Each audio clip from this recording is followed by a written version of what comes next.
प्रत्येक सेल होता है जो अपना लाइफ क्या होता है वो एक सिंगल सेल से शुरू करता है। जब कोई ऑर्गेनिज्म अपनी पूरे समय को एक सिंगल सेल के साथ स्पेंड कर देता है, उसकी सारी एक्टिविटीज उसी सिंगल सेल से पूरी हो जाती है, यानी उसकी पूरी लाइफ साइकिल एक सिंगल सेल के साथ ही पूरी। तो वैसे ऑर्गेनिज्म को हम क्या बोलते हैं? Unicellular organism. बट जब मल्टीप्लिकेशन ऑफ सेल्स होते हैं उसके most of the organism, unicellular organism के अलावा बहुत सारे ऑर्गेनिज्म हैं जिनमें उनका सारा जो लाइफ साइकिल होता है मल्टीप्लिकेशन ऑफ सेल्स के थ्रू होता है। उसमें डिवीजन होते हैं, माइटोसिस डिवीजन होते हैं, मेयोटिक डिवीजन होते हैं, उसके बाद उनकी लाइफ साइकिल पूरी होती है। इसको बोलते हैं मल्टी सेलुलर ऑर्गेनिज्म। अब टाइप्स ऑफ सेल्स, सिर्फ दो टाइप के होते हैं। पहला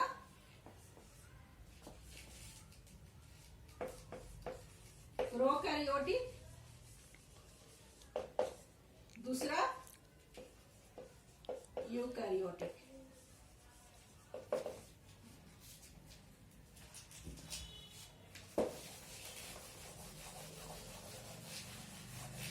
अब हम लोग कहां पहुंचे हैं? टाइप्स पे। तो सेल के दो टाइप्स होते हैं, एक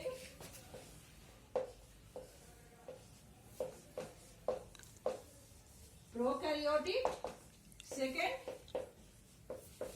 यूकैरियोटिक। प्रोकैरियोटिक जो शब्द है, प्रोकैरियोटिक शब्द है, वो दो शब्द ग्रीक वर्ड से बना है। फर्स्ट प्रो, दूसरा karyon.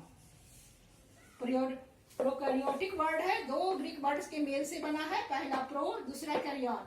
Pro means primitive, karyon means nucleus.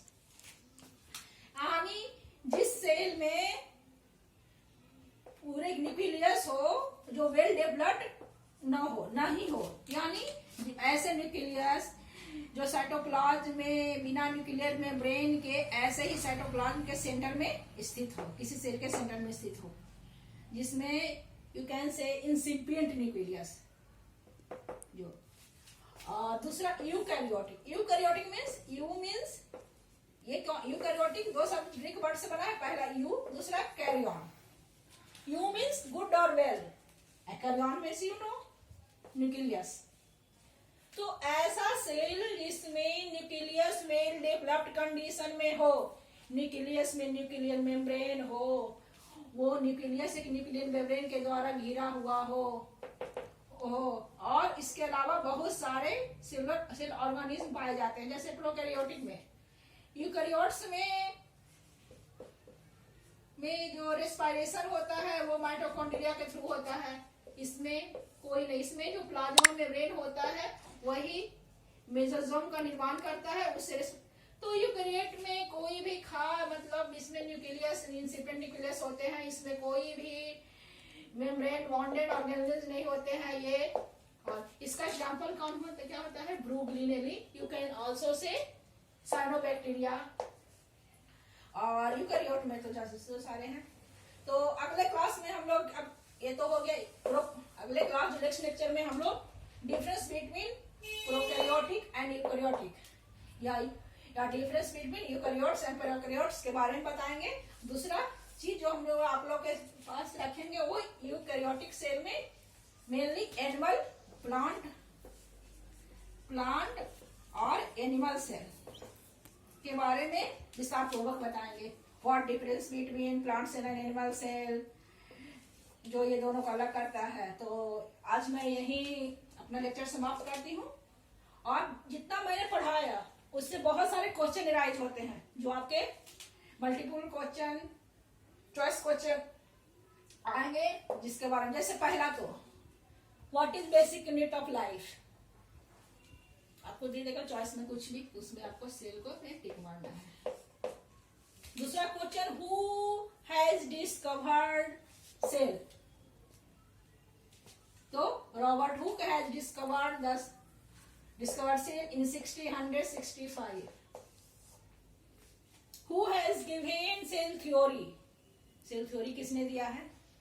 Cell theory दिया है किसने? स्वान एंड स्लैडन ने 1839 में। ओमनिस सेल्युला इसेल्युली, ये किसने कहा है? चौथा क्वेश्चन, ये कौन है? रुडोल्फ वर्चो, रुडोल्फ वर्चो ने। उसके बाद आया the small, what is the smallest organism, या what is the smallest cell, PPLO, pleuropneumonia like organism और माइकोप्लाज्मा। कितने सारे क्वेश्चंस हुए। फिर आपको लिख देगा कि प्रोकैरियोट का कैरेक्टर दे देगा, इसमें क्या है, प्रोकैरियोट का कैरेक्टर क्या है, यूकैरियोट का कैरेक्टर क्या है। तो इस तरह से बहुत सारे क्वेश्चन आते हैं, समय कम है और इतना जो हम लोग को बताए, कोई क्वेश्चन डाउट हो तो आप पूछ सकते हैं नेक्स्ट क्लास में। आप इतना एक बार पढ़ के आइएगा। नेक्स्ट क्लास में तो मैंने बोला ही कि मैं डिफरेंस बताऊंगी प्रोकैरियोटिक एंड यूकैरियोटिक सेल में, और दूसरे यूकैरियोटिक में प्लांट सेल और एनिमल सेल के बारे में क्या डिफरेंस है, वो मैं क्लियरली फिगर आउट करके बताऊंगी। तो आप केवल फिगर बनाओगे और आपको सारा आंखों के सामने क्लियर हो जाएगा क्या डिफरेंस है दोनों में। तो ठीक है, कोई क्वेश्चन? Any question? नो, ठीक है, ओके।